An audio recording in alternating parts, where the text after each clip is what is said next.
Est-ce qu'on ferait pas une petite vidéo pour une petite photo pour la miniature? Carrément. Ouais. Faire une capture sur. J'ai pas envie que sur ma chaîne ça soit trop carré. J'ai envie que ça reflète un peu ma personnalité. Ouais, que ça Vu soit que je suis cool. quelqu'un cool. Ouais.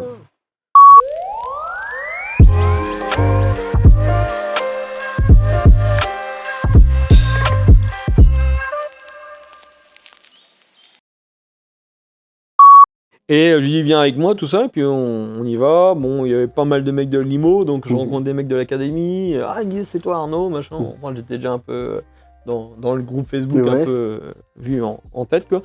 Et puis il y a un des gars, il me dit tiens, il y a Bidule qui avait fait la première vidéo, comment il s'appelle, je sais plus comment il s'appelle, qui avait fait la première vidéo de Darwin dans les rencontres rentables. Ok. Guillaume, voilà. Et il me dit tiens, il est là. Ah bah je dis bah tiens, je vais aller le voir. Ouais. Pour lui dire bonjour et puis tout. Et puis je vais le voir, j'ai dit bah tiens, super Guillaume, ta vidéo elle est top. Bravo, il me dit t'es qui? Bah je dis tiens, c'est Arnaud, appartement. Ah ouais putain, t'es chaud. Je dis, Je te vois souvent sur Et puis après je lui raconte vite fait ma vie en 5 minutes. Et il me dit ah putain, tu veux pas faire des rencontres rentables avec moi avec Yann Darwin? Ah je dis oh truc de ouf, moi dans ma tête c'était mon rêve. C'était de le rencontrer, le taper, après lui montrer ce que je fais. Et puis après, monter sur scène. Et en fait, tout est passé. Du coup, il me dit, ouais, attends, j'appelle Yann, je vois si t'es dispo, machin. Je dis, ok. Et puis là, le mec, il me propose, vas-y, en février, on vient chez toi avec toutes les caméras, les machins, ils font les vidéos. Ils ont passé une journée, on a filmé. Tu peux regarder, hein, tu tapes la chaîne YouTube Yann Darwin, rencontre rentable 6, 233 000 vues hein, quand même.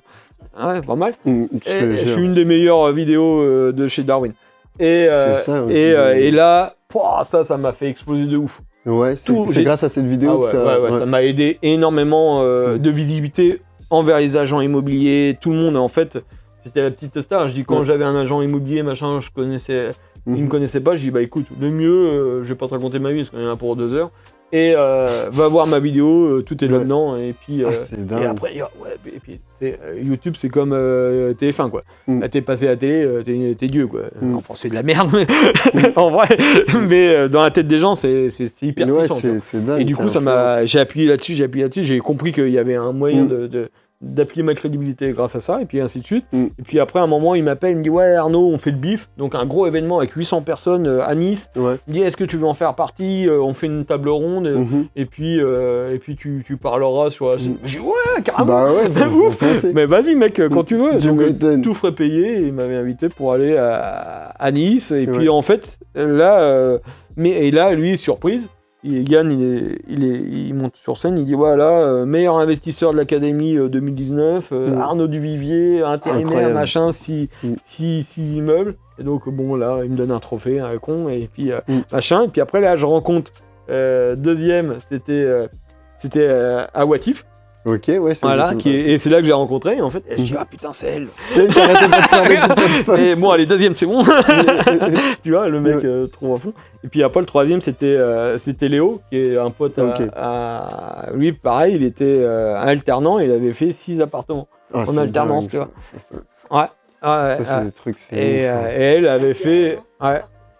Et elle avait fait à Watif, je crois, 30 ou 40 appartements dans toute la France. Tu vois, on avait vraiment des profils. J'ai du retard, tu vois. 6 appartements alternants, j'ai du retard. Faut que je rattrape. Bon, il a fait la société avec sa maman, machin. Il a pu. Ouais, mais c'est comme ça que ça marche. Moi, j'ai réussi grâce à ça. Sinon, j'aurais. À mon avis, c'est un des leviers le plus. Mais ouais. Les meilleurs. Hein. Si tu veux investir bien, trouve des putains de biens, avec des putains d'affaires que tu sais gérer, que tu comprends. Et après, l'argent, il vient tout seul. Alors, moi, je pense que. On diversifie quand on a de l'argent. Si t'as pas ou peu d'argent, enfin après quel est le niveau d'argent, tout est relatif, il y a 2 gros leviers. Il faut avoir du focus. Donc si au début c'est ta boîte, parce que tu sais que tu as un gros potentiel de chiffre d'affaires, de marge à faire, fais à fond là-dessus, développe, fais du pognon, et après diversifie en immobilier, où là tu peux refaire un levier et refaire plus de pognon, et après quand tu auras fait encore du pognon là-dessus, commence la bourse. Après tu peux y toucher avec quelques centaines, quelques milliers d'euros pour comprendre la mécanique, mais en vrai les mecs qui me disent ouais j'ai 100 000 balles et je mets dans l'immobilier, dans la bourse, dans le private equity ou quoi que ce soit, enfin à un moment oui tu lises ton risque, mais bon en fait tu as quasiment rien à perdre, donc tu t'en fous quoi. En fait, tu diversifies ton risque quand tu as à perdre. Si tu n'as rien à perdre, qu'est-ce que tu diversifies? Bah oui, Moi, j'avais pas de thunes, j'ai mis tout dans l'immobilier à 100%, à Nogent à 99%, enfin 100% jusqu'à hier, c'était Nogent, parce que ça marche. Je me suis dit, fais de l'argent grâce à l'immobilier, parce que tu as un levier énorme. Aujourd'hui, tu as 20 000 balles, ils te prêtent 100 000. Avant, c'était j'avais 0, ils prêtent 100 000. Bon, c'était mieux, je gagnais 20 000 à chaque fois. Mais à part le premier, j'ai jamais mis d'apport. 0 apport. Bon, maintenant, je mets des apports, mais parce que c'est la conjoncture qui a changé. Mais jusqu'à maintenant, j'avais jamais mis un centime.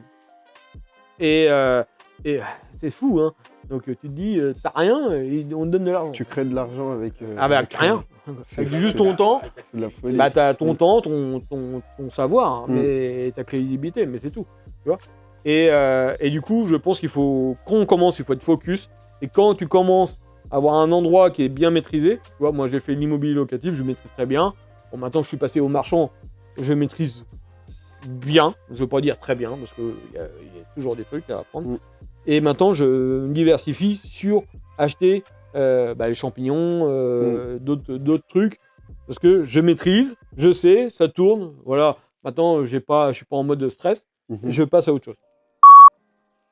Dans l'investissement, dans le business. Par exemple, si vous êtes fort à faire les vidéos YouTube, je sais pas quoi, à un moment, tu vas pas commencer à faire les mariages, des événements, parce que c'est un autre business. Sinon, tu vas faire tellement de choses et que tu vas être bon en rien, quoi. Tu vois? Ou tu dis, je prends un associé qui est mariage et je mets des billes dedans. Et plus ou moins, je maîtrise. Tu vois, et j'apprends à travers lui. Et du coup, à ce moment-là, tu fais le truc, quoi. Il dit, ouais, mais Arnaud, là, j'arrive pas à louer. Je dis, mec, t'es jamais en train de faire ton truc. J'ai dit, quand je t'ai vendu, je t'ai dit, 38 garages en une fois à louer, il y a du boulot. Il va falloir aller chercher, il faut avoir un peu de... C'est pas je loue un garage. Ouais. Voilà, tu loues des garages pour le particulier qui va stocker, pour le particulier qui va mettre sa voiture, pour l'artisan qui va peut-être faire du bricolage ou du stockage, pour je sais pas quoi. Et puis au final, je lui ai dit, fais ça, ça, ça. Au début, il faisait rien, il me faisait chier. Je lui ai dit, à un moment, si tu te sors pas les doigts du cul, ça va rien se passer. Donc fais ça, ça, ça. Il l'a fait. Il m'a dit, putain, Arnaud, c'est trop bien, t'en as pas d'autre.